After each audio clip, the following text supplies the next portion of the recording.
Bienvenidos a El Garullaje, una producción de Uniminuto Radio Soacha. A un clic de la transformación social.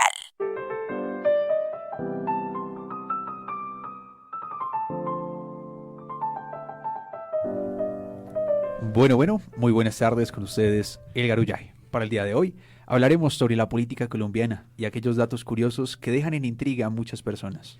Que pone en juicio nuestra posición en este platanal y nuestro papel en la sociedad. En el transcurso se han podido reconocer datos de aquellos acontecimientos más importantes y datos del país en el que vivimos. Así que pues nada, reiterar nuevamente, Andrés Ramos, al quien escuchan. Cristian Beltrán.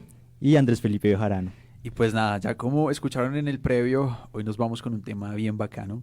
La idea es armar trilogía, la idea es armar una saga con este tema. Y es que hoy vamos a hablar de política. Tenemos datos muy interesantes sobre la política colombiana y bueno, hay cosas pesadas, pero hay cosas muy interesantes. Igual siento que lo hemos reiterado en muchas ocasiones, negar la realidad es de necios. Correcto. ¿Algo más que decir antes de empezar? Nada, espero que disfruten este programa porque es algo que mucha gente no conoce, muchos datos de la política y bueno. Bueno, así que nada, vámonos con estos temas, muchachos.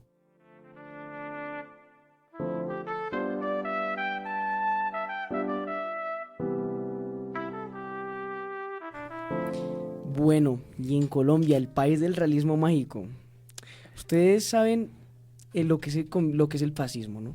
El fascismo, sí. Fascismo, todo este tipo de cosas que, bueno, Italia, Alemania, eso a veces que uno piensa que fue muy ajeno a nuestro país, ¿no? Pues hermano, ¿qué me opina? ¿Qué me dice si yo le digo que en Colombia hubieron fascistas?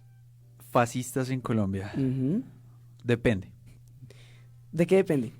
No voy a decir lo que estoy pensando, pero sí.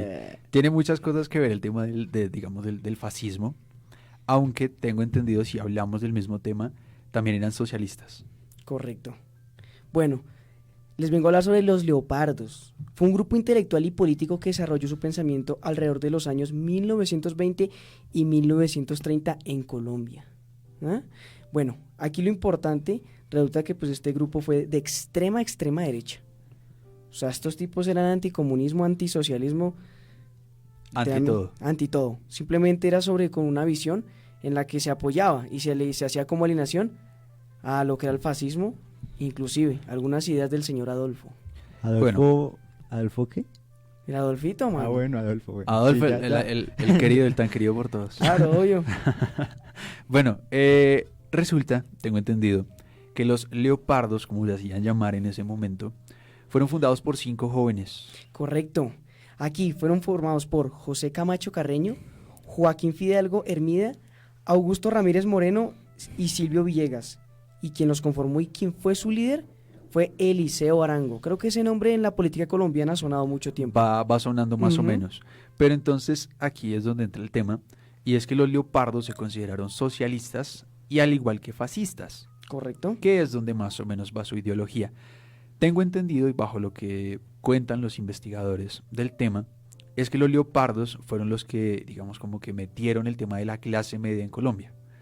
Gracias a ellos se da el tema de la clase media en Colombia, porque la idea principal que tenían en Colombia era que se generaran empresas, ¿sí? Que se crearan empresas y a partir de ahí las personas como que tuvieran su patrimonio, tuvieran sus riquezas, cosa que al final no terminó funcionando. Sí, claro. Claro, y aparte pues su nombre eran siglas, no eran leopardos. Realmente pues sí, leopardos, pero era Legión Organizada para la Restauración del Orden Social, imagínese. Es que sí, o sea, ahí tiene mucho que ver, pero ahora tengo entendido que tenían relación también con el general Rojas Pinilla. Entonces, en toda esta época se están demasiados grupos políticos. ¿Esto fue en la época del Frente Nacional?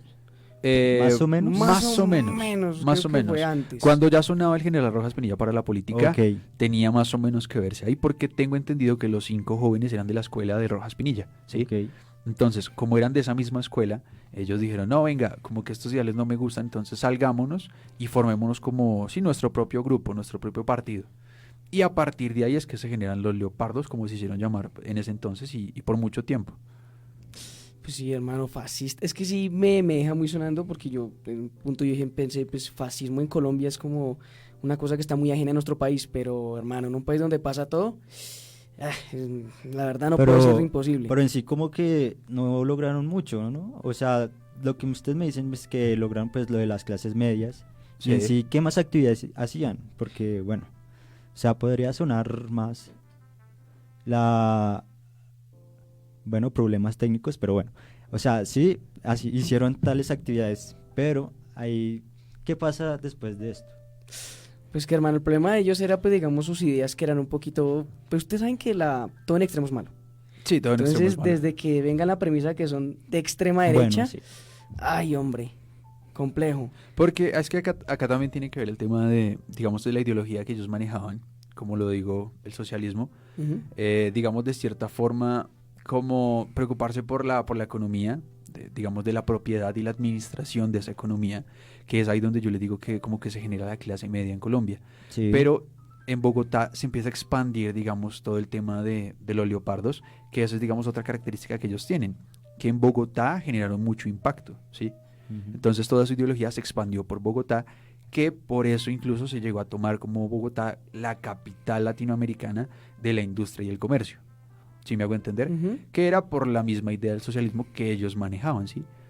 Ahora, esto no les funcionó, porque literalmente lo que generaron fue que Bogotá se volviera, digamos, una sociedad más asalariada, ¿sí? Ujú. Entonces ahí es donde se empezó a ver que el campesino tuviera que venir acá a Bogotá, a trabajar por cualquier Sí. peso, ¿sí? Ya claro. se centralizó prácticamente el Haga de país. cuenta, sí. Se Sí, centralizó sus en ideas Bogotá. eran totalmente nacionalismo, o sea, de mantener la democracia, pelear, pelear.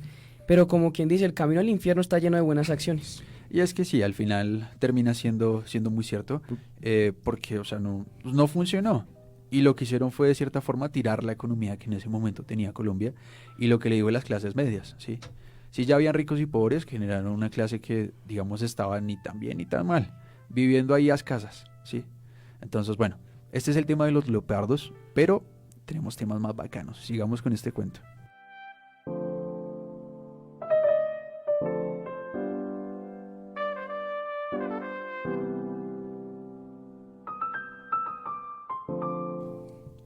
Bueno, muchachos, yo les tengo un tema interesante. ¿Ustedes se imaginan túneles subterráneos en todo el país? Que vayan conectando a cada ciudad principal, digamos Cartagena, Bogotá, Medellín. Uf, Sería re áspero, ¿no?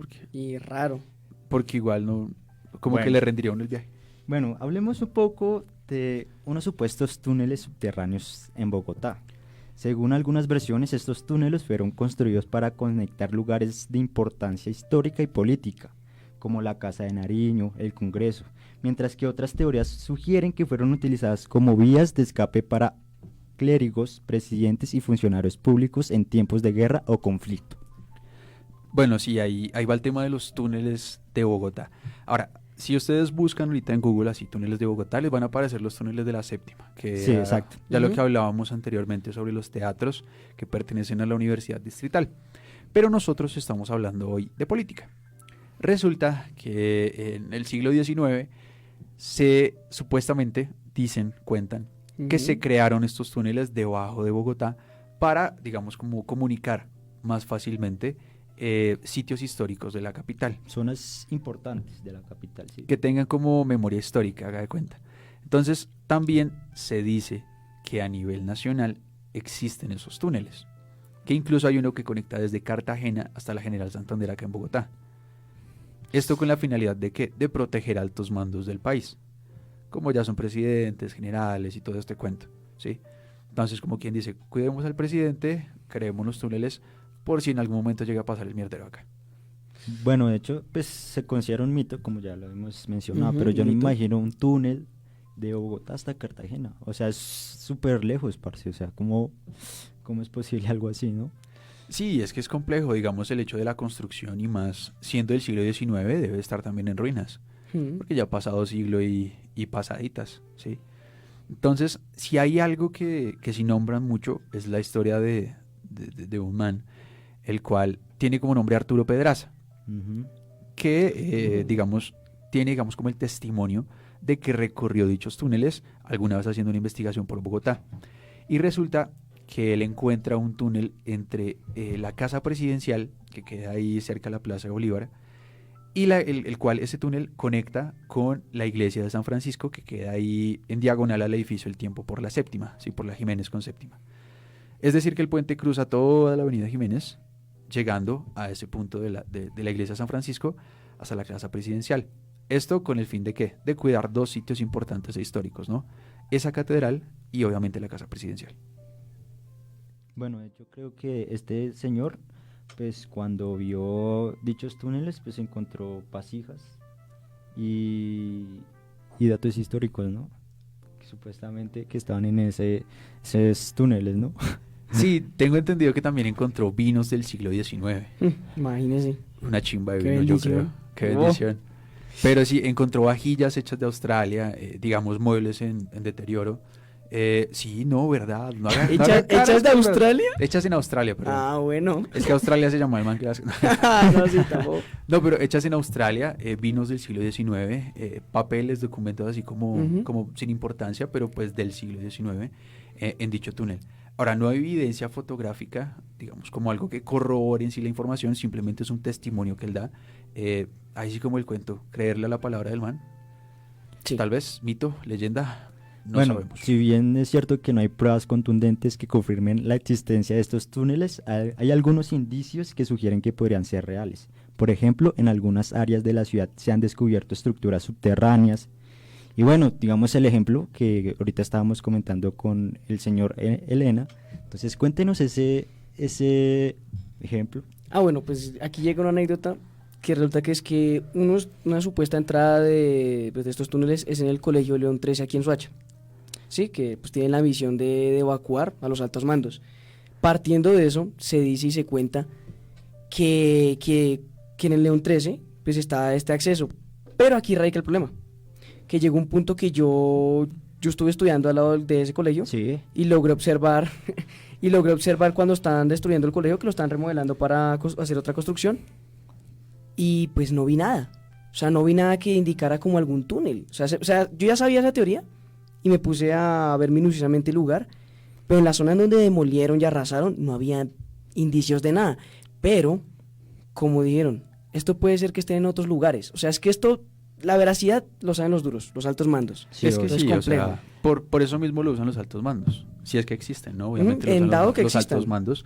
Entonces, a lo mejor si se filtró alguna información dirán, no, eso queda ahí donde cagó la paloma, y ahí no es donde cagó Correcto, la paloma. obvio. Es Ajá. más adelantico donde De cagó la hecho, paloma. esto me hace recordar a películas así que pasan, como digamos allá en Estados Unidos, la Casa Blanca, que hay dichos túneles que lleva el presidente, no sé, Sí, a como otro cuando lugar. están balados y- Sí, exacto. Entonces, pues bueno, uno nunca sabe. Además que los altos élites, parce. O sea, tantos Sí. secretos que hay. Sí, es Uno que nunca sabe. cuánto Sí, no quién se sabe oculta en la política cuánto no lo colombiana. oculto. Ahí radica el problema, por eso es que yo digo, ¿será o no será? Porque es que hay tantas cosas ocultas que ni siquiera le puedo decir sí o no, especular, porque hay cosas que ni sabemos. Ahora, si algo decía la editorial, ya para cerrar el tema, la editorial que redactaba la noticia en sí, decía que lo más bacano que uno puede hacer como turista en Bogotá es estar atento. Uno no Muy sabe en qué atento. momento encuentra el túnel. Bueno, atento, atento de que... Bueno, y que lo roben, Sí, pero, exacto. pero Yo me pongo a pensar eso. pero tal vez, solo tal vez, vea el túnel.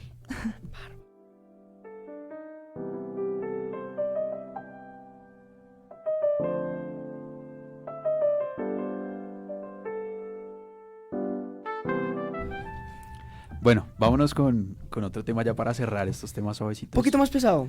Bueno, está pesadito, pero Un no poquito, tanto. sí, no no tanto tanto. con lo que viene. Ujú. Resulta que se cuenta por ahí que la destrucción de Bogotá en el Bogotazo fue promovida por el gobierno de turno. Bárbaro. El gobierno de turno en ese entonces, el cual era el presidente, era el señor Mariano Ospina Pérez, ¿cierto? Recordemos así un poquito, eso fue el 9 de abril de 1948, Jorge Eliezer Gaitán muere a manos de Juan Rojas Sierra, Según eso. según dice, ¿cierto?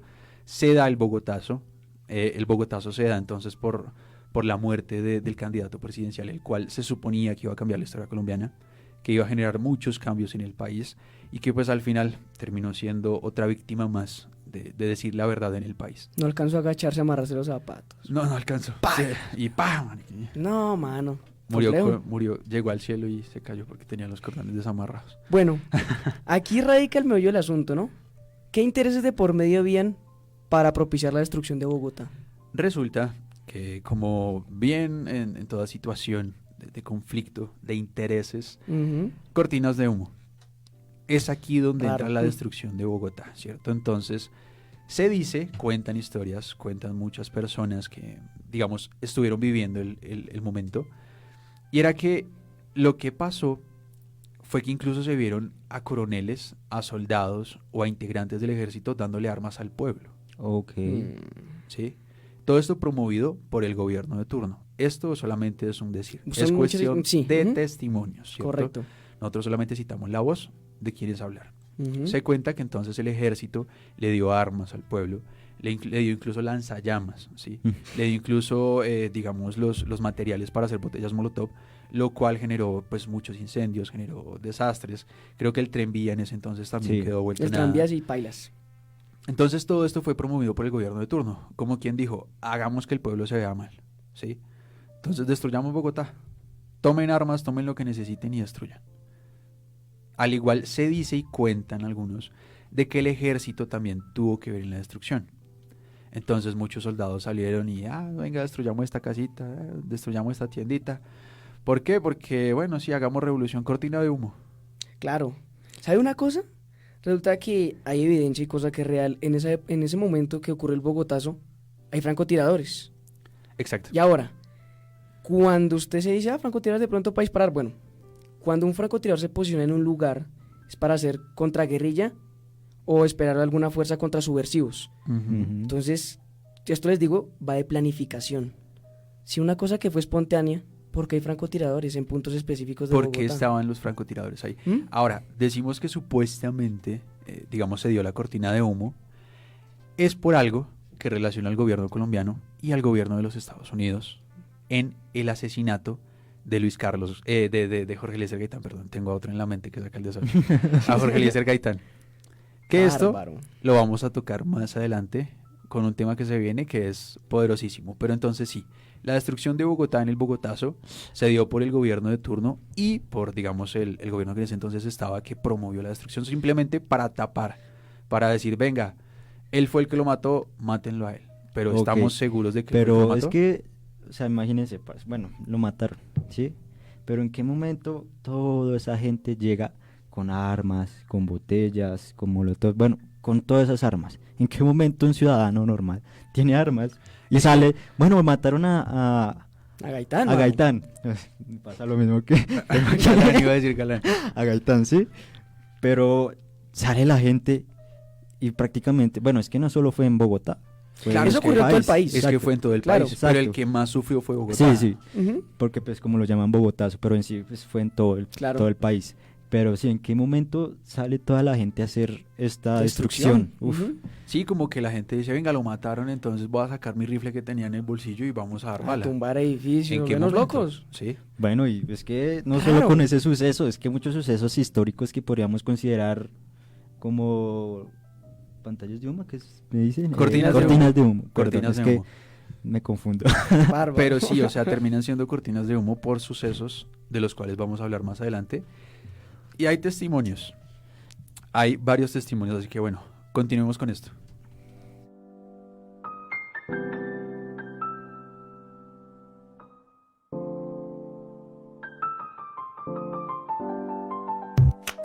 Estás escuchando El Garullaje, una producción de Uniminuto Radio Soacha, a un clic de la transformación social.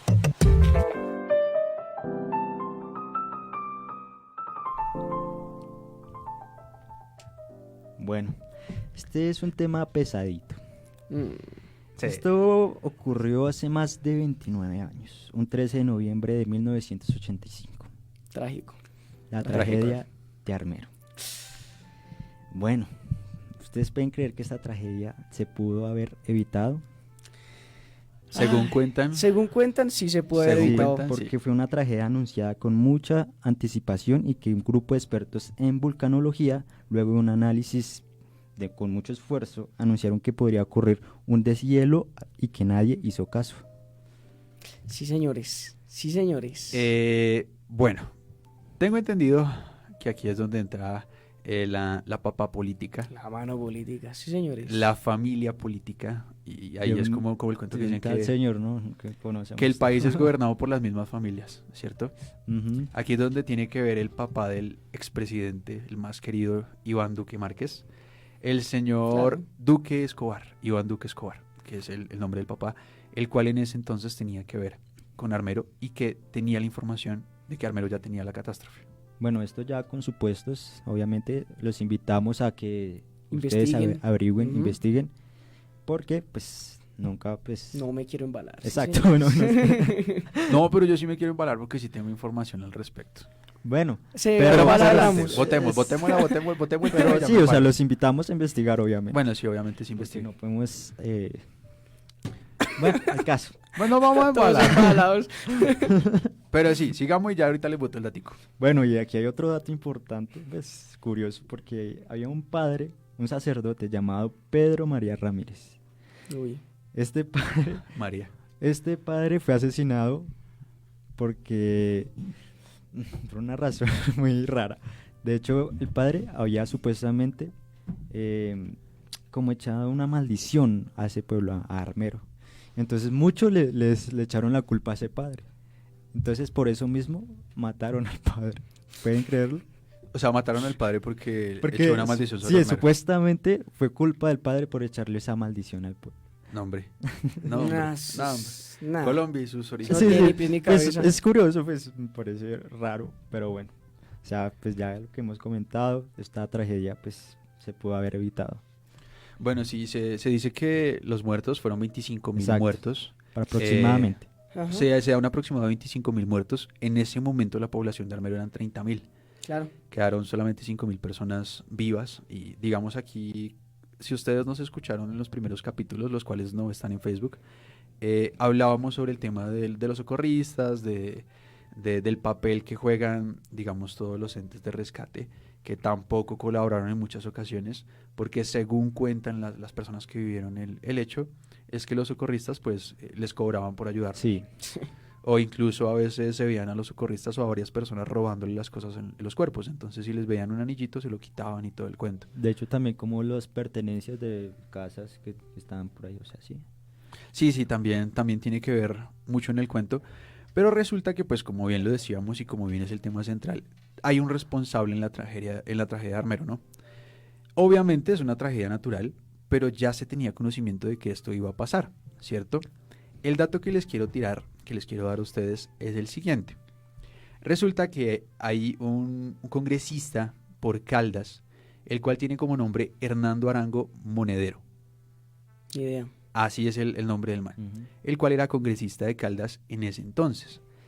Resulta que este congresista en una plenaria le dijo al señor Iván Duque Escobar, el papá de Iván Duque: hermano, yo hablé con unos volcanólogos, ¿es que se llaman? Sí. Sí. Bueno, hablé con los científicos, digámoslo así, que saben del tema, y ellos me dijeron que va a haber una catástrofe en Armero.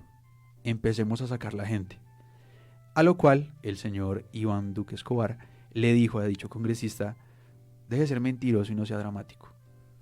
Le digo una En cosa. palabras de él, sí. Esto no se lo digo por decírselo así, sino que detrás de eso, si se evacúa a la gente, ¿qué pasa? Se deja de trabajar las tierras. Sí. Y Armero representaba pues daba cierto como, aumentaba el PIB del país porque su producción era muy importante en ese Ujú. momento. Entonces imagínese paralizar a la economía, o sea, no va a tener más plata el país, o bueno, obviamente de intereses privados, entonces por eso el man prefirió más bien quedarse callado, porque entonces ¿cómo producían, hermano? ¿Dónde sacaban la luca? Ahora, Pero miren, ¿m? tengo entendido que el papá de Duque en ese momento era ministro como de riesgos, de atención a riesgos, algo así. Me acuerdo muy bien. Era ministro como de las personas que se encargan de prevenir, digamos, este tipo de cosas, ¿sí? Mm. Entonces, cuando este congresista en la plenaria le dijo a Iván Duque, como venga, haga algo porque va a pasar algo en Armero, él lo que le dijo: venga, no sea dramático, no va a pasar nada. No, créame que no va a pasar nada. Incluso resulta que cuando pasó esta tragedia, el ministro, pues Duque, en que en ese entonces manejaba lo que yo les decía, el tema de la prevención de ese tipo de cosas, señaló para la prensa que la erupción de la ceniza del Dedo del Ruiz no representaba ningún riesgo. Ay, no. O sea, dijo, no, cuando hizo erupción, dijo, no, eso no va a pasar nada, eso simplemente es ahí como un estornudo del volcán y ya ahorita está Un bien. estornudo. Pero Pero pura vaina, Bueno, sí, yo, terminó hay siendo... otro personaje aquí que también pues dijo que esto iba a pasar, que se llamaba, pues un escritor llamado Gustavo Alvarez Gardiazabal, Sí, señor. que también había dicho pues que esto iba a ocurrir y bueno, nadie le hizo caso. pasó. Y pues relató todo esto en su novela llamado Los sordos ya no hablan, en la que pues el escritor cuenta cómo se hizo caso omiso de las advertencias, no solo de los expertos, sino de las que enviaba el mismo volcán con sus fumarolas Sí, Ujú. sí, sí. Sí. y los temblores producidos días antes de la tragedia. Nah. Yo creo que aquí entra el papel de la política. Sí, Si se hubiese definitivamente. generado una buena gestión, si se hubiera generado, digamos, un buen tratado de la información, tal vez todas esas personas no hubieran muerto. La inoperancia del gobierno, cosa que aún sigue pasando, Ujú. pero Y miren aún las sigue, consecuencias. Pero sí, es error y cuenta nueva, ¿sí? Por más difícil que sea la tragedia, hombre, aprendamos de los errores. Que no nos vuelva a pasar esto. Ujú.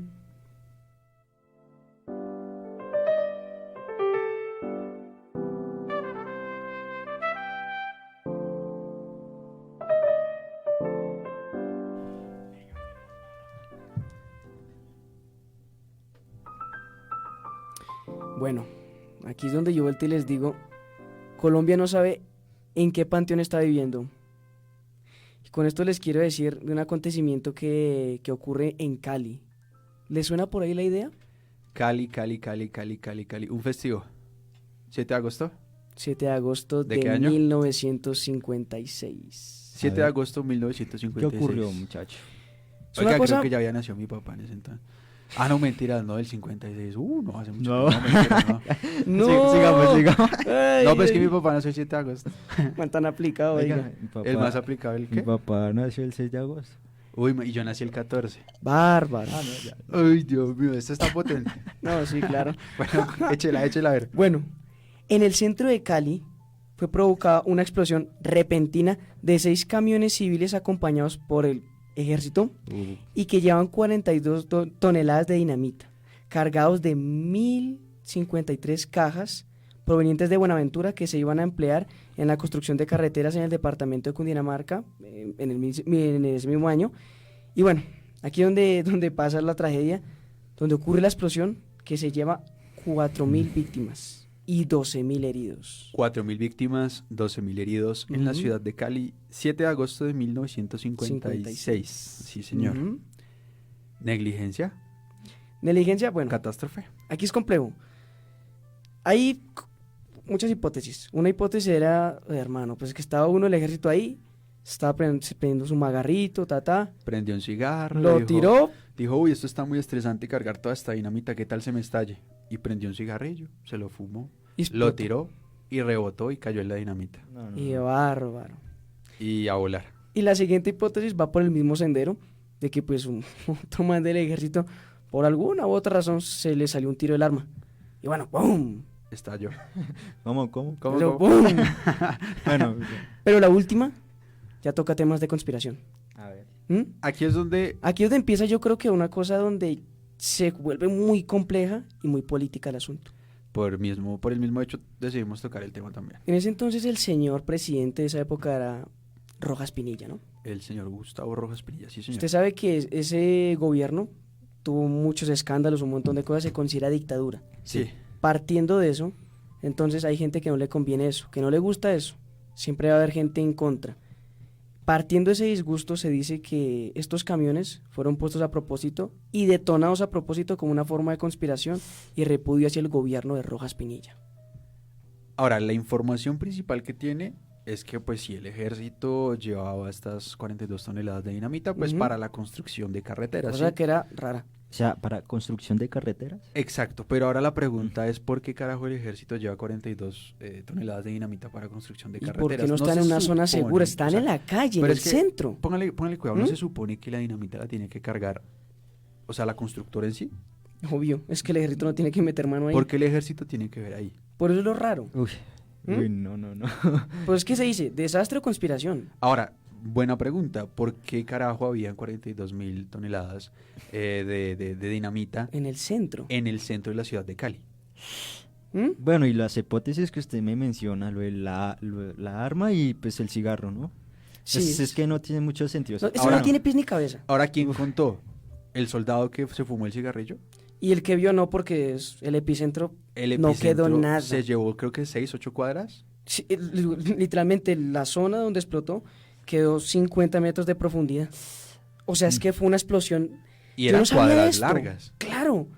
Y como las casas estaban hechas de adobe, no quedó nada. Pareciera No, que quedó vuelto que nada. eso fuera un potrero de toda la vida. No quedó nada. Qué fuerte, ¿no? Uf. Y Pero- ahora que esto sea por manos políticas, que, bueno, por joderle el gobierno a este man, 4.000 personas pagaron una huevonada. Resulta que para ese entonces, 1946, se estaba llevando a cabo lo del Frente Nacional. Sí. ¿Sí? Que ahí es donde entra, digamos, el mandato de Gustavo Rojas Pinilla.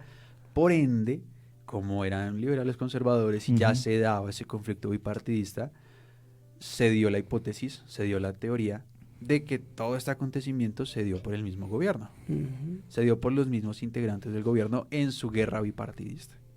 Ahora, ¿hasta qué punto llega la violencia en el país? Imagínese. ¿Hasta qué punto llega la violencia política por demostrar quién es más que otro? ¿Los civiles valen esta guerra? Para nada. Para nada, para nada. Literalmente fue una forma de responder a un descontento. Bueno, y eso pues en la actualidad sigue sucediendo. Pues, es que fue No un a esa escala. fue un suceso muy duro, Claro. pero igualmente la violencia sigue muy vigente en la actualidad. Y muchos Ahí les dejo un civiles, datico. pues bueno, pagan los platos rotos que ni siquiera debieron. Les dejo un pequeño datico. Hay una canción que narra este suceso que inclusive la llegaron a prohibir porque la gente de Cali se estaba suicidando. Se Ush. llama Lamento Caleño. Lamento Caleño, la canción que cuenta, Búsquenla, digamos, escúchenla. como la catástrofe, porque termina siendo, Sí, digamos, claro. una catástrofe. Pero es que sí, en verdad, hasta qué punto tiene que pagar, o sea, tiene que pagar el pueblo. Es que es complejo Muy ver, complejo. ver cómo al final, o sea, como que todo se destroza simplemente por el gobierno. Vamos a poner un poquito la canción, a ver qué tal. Espéreme 2 segunditos mientras suena.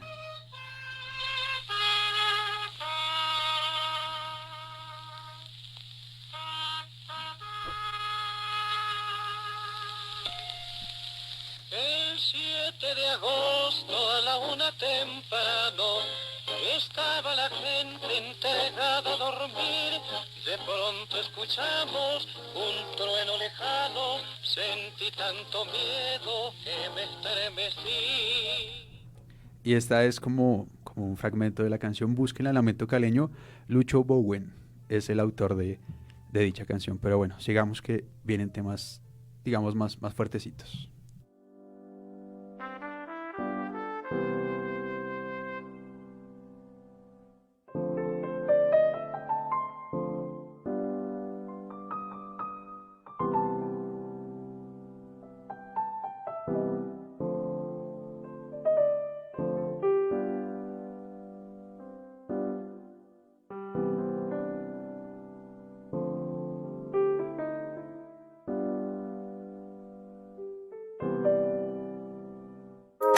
En Uniminuto Radio Soacha. Esto es El Garullaje.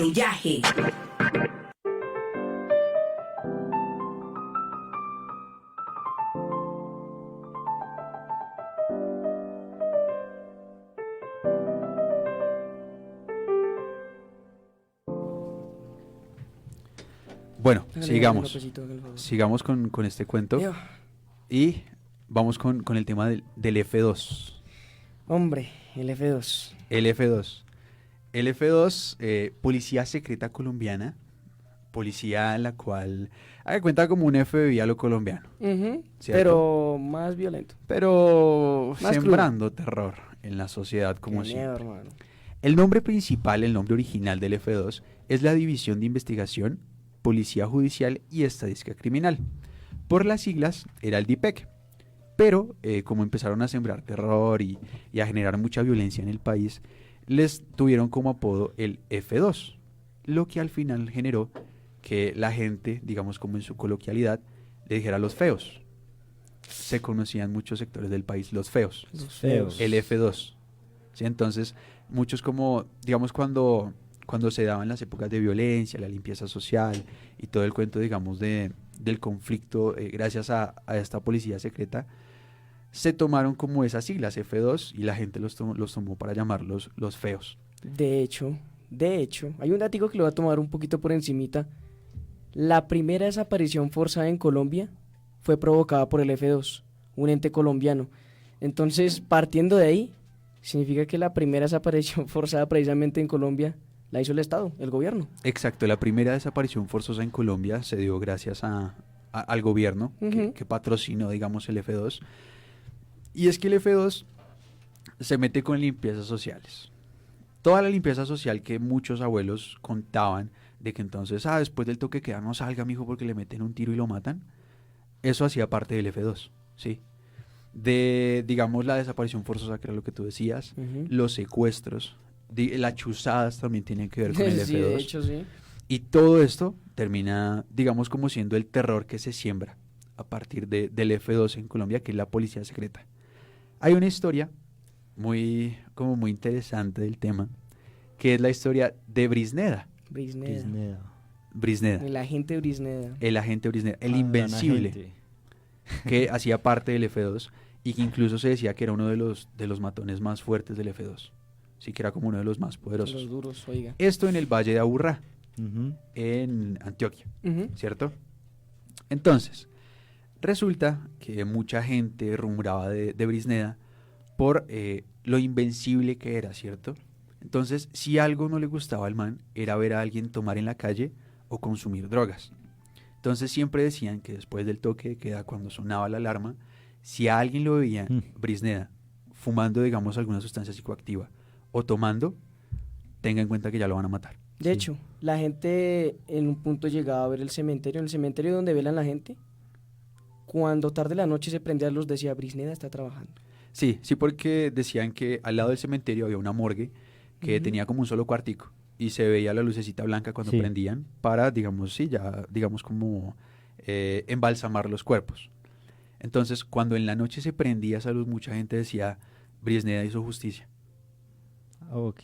Y se sembraba el terror más aún en las calles de Medellín. Es como Y el un voz a Batman. voz, Y este man era alguien que funcionaba para el Estado. O sea, es que sí, lo peor es que funcionaba para el Estado. imagínese. Pero la gente con el voz a voz de Medellín llegó a Cali, de Cali a Bogotá, bueno, todo el cuento, se corrió por todo el país el tema de Brisneda, ¿sí? Sí. Bárbaro. Y se metió mucho terror con el tema del F2.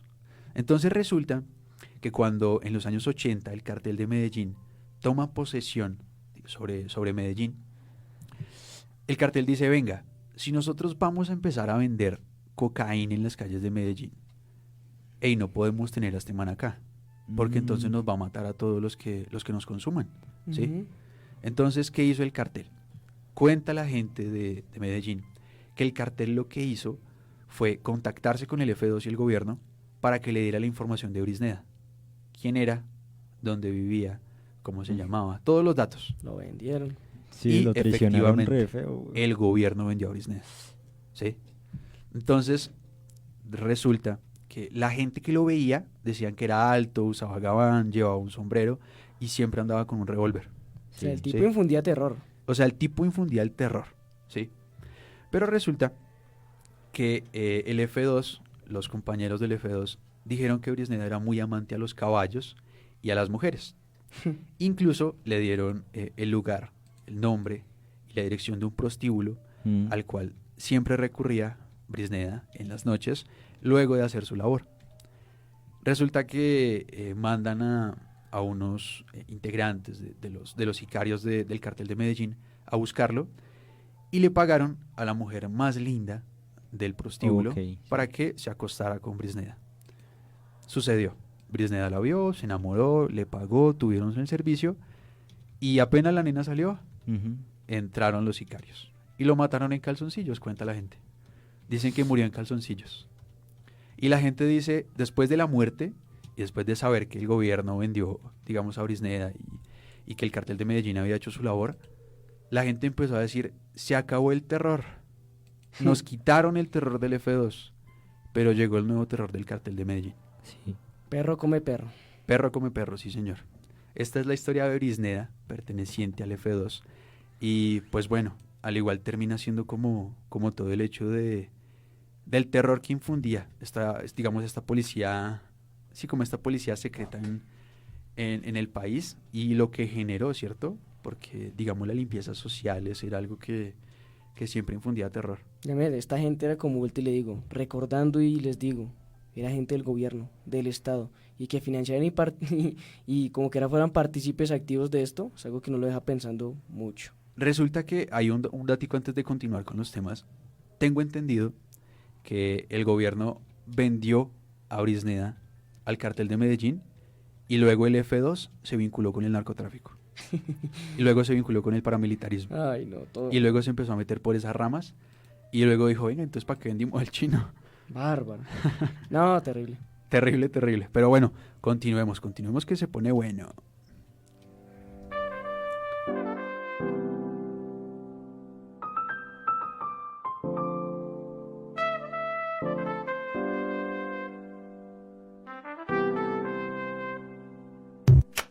Estás escuchando El Garullaje, una producción de Uniminuto Radio Soacha, a un clic de la transformación social.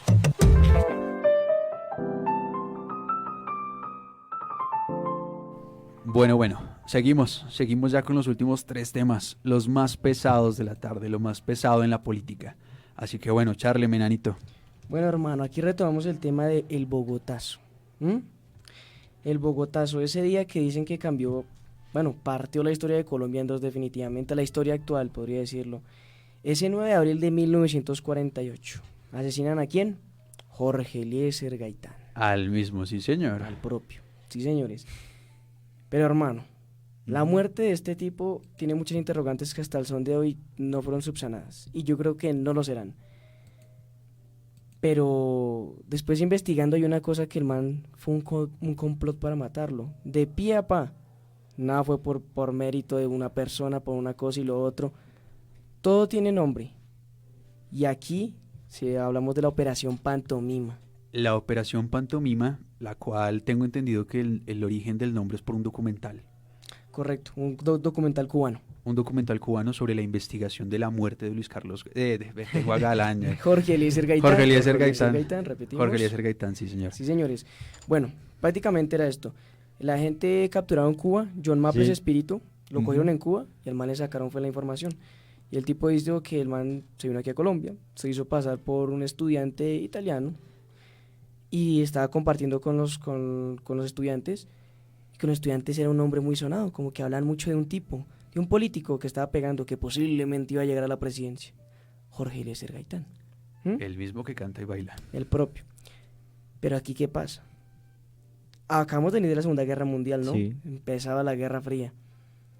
Y a Estados Unidos no le gustaban los socialistas en su patio trasero. Y Gaitán era socialista.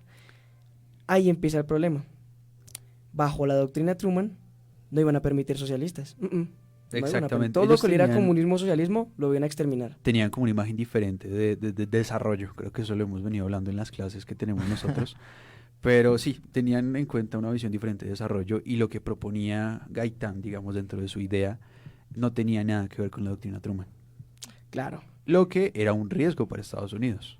Y aparte, aquí dentro del gobierno de turno, no lo querían mucho. Tampoco le Ni tenían siquiera mucho dentro del fe. Partido Liberal al que él pertenecía, lo querían tampoco. Bueno, de hecho, Incluso... Ah, bueno, bota la otra. creo que hay un dato que también es importante, no sé, que Jorge Eliezer sabía lo de la masacre de las bananeras. ¿Correcto? Ujú. Entonces, a esto pues no le convenía a Estados Unidos.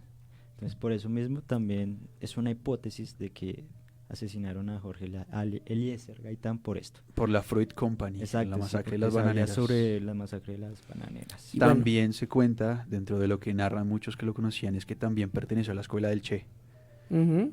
De hecho, ese día tenía una reunión con Fidel Castro. con Fidel Castro, sí señor. Cosa que no se pudo Llevaban concretar. muchos ideales con Cuba, por eso mismo se genera el documental en tierras cubanas. Bueno, también hay una parte, se habla del señor Juan Roa Sierra, ¿no? Sí, Bueno, Que es, Ay. según dicen, el autor material del El crimen. autor material del crimen, ¿listo? Bueno, legalmente quedó como el autor material e intelectual del crimen. Exactamente. Actualmente. Pero te acontece que, bueno, bajo toda esta la operación Pantomima, lo que se dice fue lo que pasó. Gaitán sale de su oficina, 2 disparos en la espalda, ya, empieza. Pero aquí es donde empiezan un montón de cosas. Mucha gente dice que no fue Roa Sierra, sino fue que fue otro y le dijeron, ¡ey, fue este huevón! ¡Ah! Resulta que es que hay un man que por allá de esos lugares que se llamaba, era como un capo, un ladrón de todas esas zonas que se llamaba Paco. Sí. Y el tipo fue el autor material, pero lo que se habla y se dice que el tipo fue contratado ¿Por quién? por la oligarquía colombiana. Por la oligarquía O sea, colombiana. de Estados Unidos, como que vino la orden al gobierno, y ese man, fumíguenlo, no lo queremos. Ahora, la orden vino de La CIA. la CIA de Estados Unidos. La La CIA, CIA es- según se cuenta en la Operación Pantomima y según se cuenta en los relatos, es que la CIA, pues digamos, fue la que organizó todo este complot, fue la que organizó, digamos, este asesinato y le dio la orden a Colombia de que venga, contrátese a alguien para que vaya y asesine a Luis Carlos, a Jorge Eliezer Gaitán. Ay, ¿cuántas veces Ve, van? llevo como Ya unas hagan un 5 conteo veces. de verdad, no. Llevo Bueno, como unas 5 veces a Galán. de Me voy ahorita hecho- para la plaza a ver a Galán. De hecho, pues esto da pie pues, a lo que estábamos hablando ahorita, ¿no? Lo de la cortina de humo, lo del Bogotazo. Entonces, bueno, El último dático para Sí. ir cerrando esto, como que concuerda todo, ¿no? hay buscando por los internets, ustedes pueden buscar Por los internet. a una entrevista que se le hace precisamente a la hija de Jorge Eliezer Gaitán, Gloria Gaitán. Y pues en un punto se le menciona que ella dice, le preguntan, hey, ¿quién mató a su papá? Ella muy certera y muy puntualmente dice, ay, papá lo mató la CIA. Inclusive tengo papeles y documentos donde a él le ofrecían vacaciones, Ujú. lugares en otros países, posiciones en otros países. O sea, el tipo le entraron por la buena, diciéndole, hey, ite ya, no te vamos a hacer nada. Pero si no fue por las buenas, tocó por las malas, y las malas fue lo que terminó provocando ese desastroso 9 de abril de 1948. En donde sí, termina siendo asesinado el líder político, en donde termina siendo asesinado, digamos, la voz del pueblo, el que ampliaba la voz del pueblo y el cual quería, digamos, un cambio dentro de nuestra sociedad. Pero como bien lo hemos dicho, el que siempre habla termina siendo al que más calla. Ujú. Y termina siendo un político, un líder social, alguien más entre los que cayó el pueblo colombiano.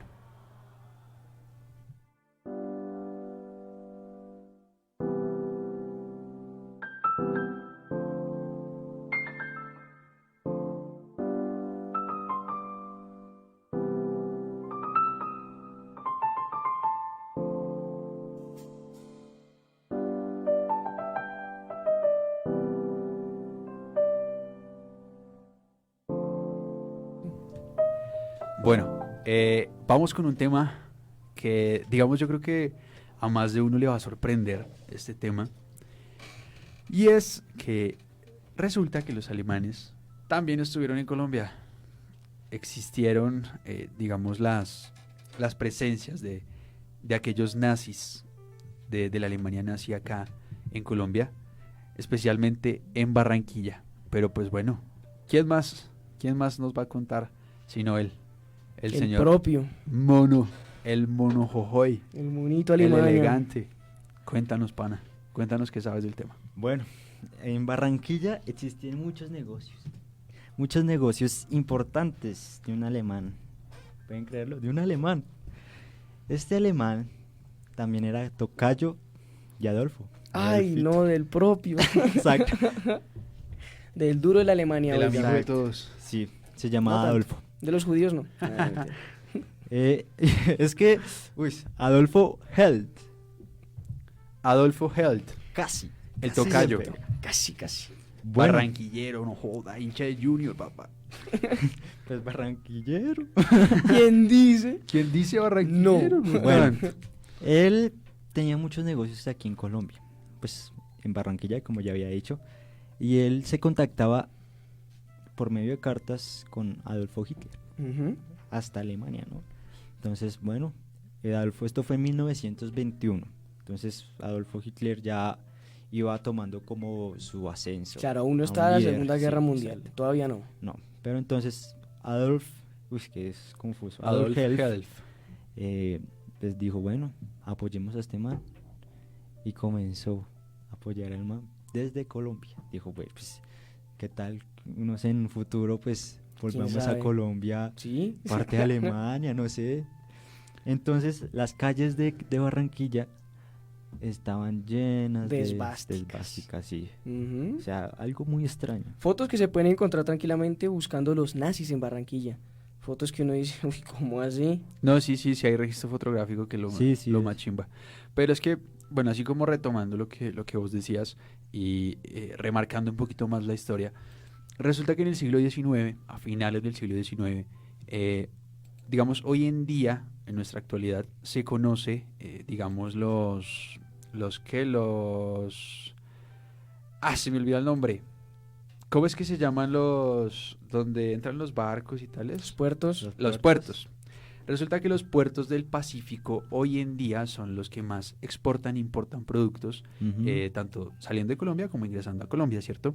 Pero a finales del siglo XIX, los que más exportaba era el puerto de Barranquilla. Sí. Entonces, ¿qué pasó? Resulta que los alemanes dijeron, venga, ¿por qué no vamos y montamos unos negocios allá en Colombia? ¿Sí? Si están exportando bueno, pues entonces venga, montamos unas casas de venta allá, cerca al puerto, y nos hacemos la plata, ¿sí? Hacemos industria, formamos grandes empresas y contratamos y nos hacemos el platal Sí. allá en Colombia.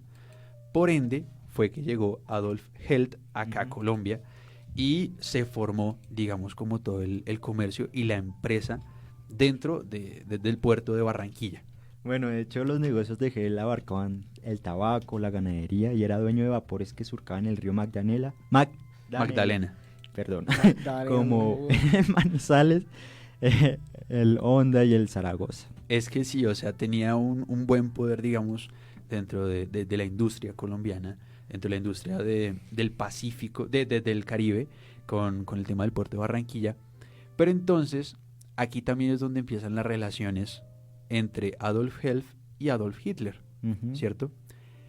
Y resulta que se cuenta que hubo campos de concentración en Colombia. Bueno, Ujú. antes de esto, me parece también curioso. Adolf Helf murió en Bremen en 1927. Murió y de la forma más trágica posible, así como Desastrosa, épica, como el diría yo. Führer. Fue muy El épica la Führer se muerte, suicidó. definitivamente. ¿Qué le pasó al tocayo? Bueno, lo atropelló una bicicleta. Es que Es que paila. murió muy chistoso. Y es que no se Pero- murió de eso. Es que no Se murió por la gangrena que le ocasionó ese accidente. No. la atropelló la bicicleta. Bueno, gangrena. pero bueno. ¿Y qué hubiera pasado si no se hubiera muerto? Ay, Porque ya tenía todos los negocios en Barranquilla, en Colombia. y que estalla la Y el guerra. apoyo que tenía a ¿Mm? Hitler y todo esto. Imagínese. Exacto, entonces, bueno, una curiosidad más. Hubiera así también, se hubiera puesto, se hubiera impuesto el fascismo en el comercio colombiano, ¿sí? Y digamos para esas épocas de inicios del siglo XX, pues implantar una nueva economía, digamos una nueva idea de lo que es el mercado, hubiera cambiado mucho, mucho el cuento de nuestra Colombia, ¿cierto? Y más con el tema de exportación e importación de productos a través de los puertos. Pero Bueno. lo que sí se me hace interesante es el tema de los campos de concentración, Exacto. señor Monito. Sí, entre los años 1944 y 1945 se instauró el único campo de concentración en Colombia durante la Segunda Guerra Mundial, al cual fueron enviados algunos alemanes y japoneses residentes en nuestro país. Este campo de concentración fue en Fusagasugá, en un hotel llamado Sabaneta. ¿Pueden creer esto, muchachos?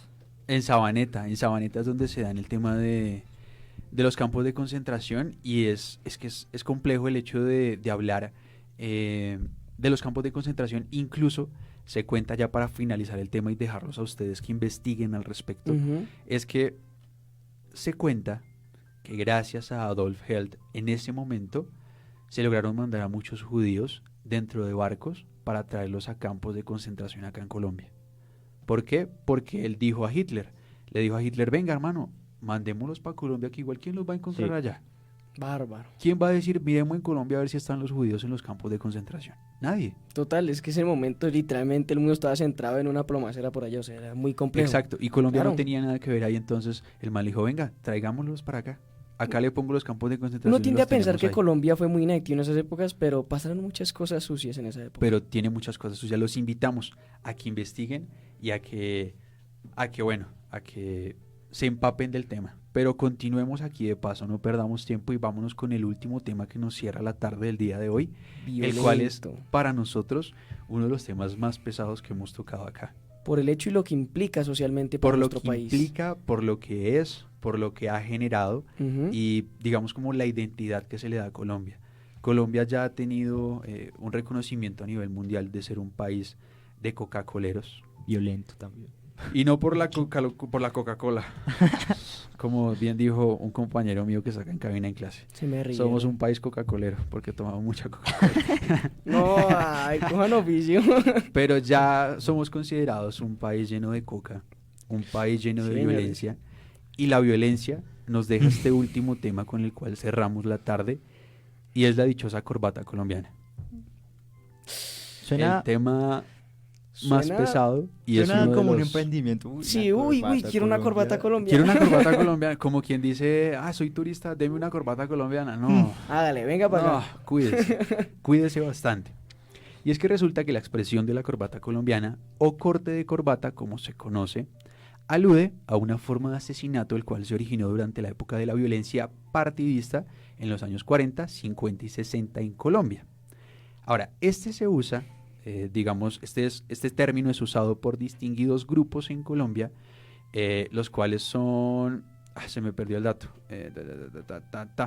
Acá está. Esto lo usaban los paramilitares para asesinar a aquellos que tuvieran pensamiento comunista o a aquellos que apoyaran al Partido Liberal. A ellos los consideraban los chusmeros, los cachiporros, los liberales o los comunistas. Resulta que el dato más importante, y es por el cual se conoce, que se llama la corbata colombiana, es porque se reconoce, digamos, a los que hacen parte del Partido Comunista, siempre llevar el color rojo en Ujú. representación del Partido Comunista y de sus ideologías. Lo que termina generando que esta forma de asesinar a la persona se empape en su sangre para que represente la idea comunista. Claro, y el hecho en materia es, en el cuello se hace una incisión donde primero se deja que corra un poco la sangre, por ese agujero que se crea en el cuello, se saca la lengua y esa es la corbata colombiana. Dice acá en términos, digamos, como más técnicos, digamos. La víctima es cortada horizontalmente con un cuchillo, machete u objeto cortante en la garganta, como bien lo decías. La lengua se extrae por dicho orificio y lo que hacían los paramilitares Eso en fue ese lo que momento... dije, hermano. Sí, pero pues más técnico. Con papi. oficio. Repitamos la información. Pero no, pero lo que va al tema es que lo que más caracterizaba el hecho era ver la lengua que salía dentro de la herida, pues digamos con tanta sangre, ¿cierto? Lo que generaba que terminara siendo como la representación al Partido Comunista. Trágico. Escuchar Trágico, esto trágico. me pone los pelos de punta, ¿no? Ahora resulta, Son cosas que pasaron aquí en Colombia y así como dato ya para finalizar el tema, y es que esta forma de asesinato, la forma en la que asesinaban, como bien les decía, se dio en los años 40, 50 y 60. Pero la volvió a retomar el cartel de Medellín, organizado pues obviamente, digamos, con el tema del narcotráfico, y pues bueno, era un tema de tortura y ejecución para aquellos que se iban en contra del cartel de Medellín y que pues les llevaban siempre la contraria. Así que pues, nada, hasta aquí nos llega el programa el día de hoy. realidad colombiana trágicamente. Política y realidad colombiana. Ujú. Ahora esperen el próximo capítulo que también se pone bueno. Bárbaro. Vamos a seguir con 9-9. esto. Bárbaro, 9-9. Bárbaro, 9-9. Pero sí, vamos a seguir con este tema. Esto es para trilogía. Esto va para trilogía. Esperemos a ver cómo lo organizamos porque Colombia tiene un montón de historia que no logramos como que profundizar, pero esperemos que en las siguientes entregas lo hagamos. Bueno, unas palabras antes de despedirnos, Bueno, Mono. muchas gracias a todos nuestros oyentes y espero que se hayan entretenido con estas curiosidades, con esta historia que ha pasado aquí en nuestro país, en nuestro platanal. Y bueno, No negar, porque Exacto. recuerden, negar la realidad es de necios. Todo esto sucedió, pasó, hay unas hipótesis, pero lo importante es investigar. Bueno, Listo. muchas gracias y bueno, aquí les habló el monito. El monito, claro que sí. Bueno, los invitamos a que sigan la página en Facebook de Uniminuto Radio Soacha, la cual está transmitiendo el programa en vivo. Que sigan la página de Garullaje también en Facebook. Y estos capítulos van a ser resubidos en YouTube para Esperemos. que vuelvan Ujú. y los escuchen, para que como que se tengan un poquito más en cuenta todo lo que estamos hablando nosotros acá. Así que pues nada, Bueno. se despide en cabina, señor. Cristian Beltrán, El señor Cristian Beltrán y a quienes escuchan, Andrés Ramos. ¿Listo? muchas gracias. Un abrazo y el Garullaje. Gerujay, chao, chao. Chao, chao.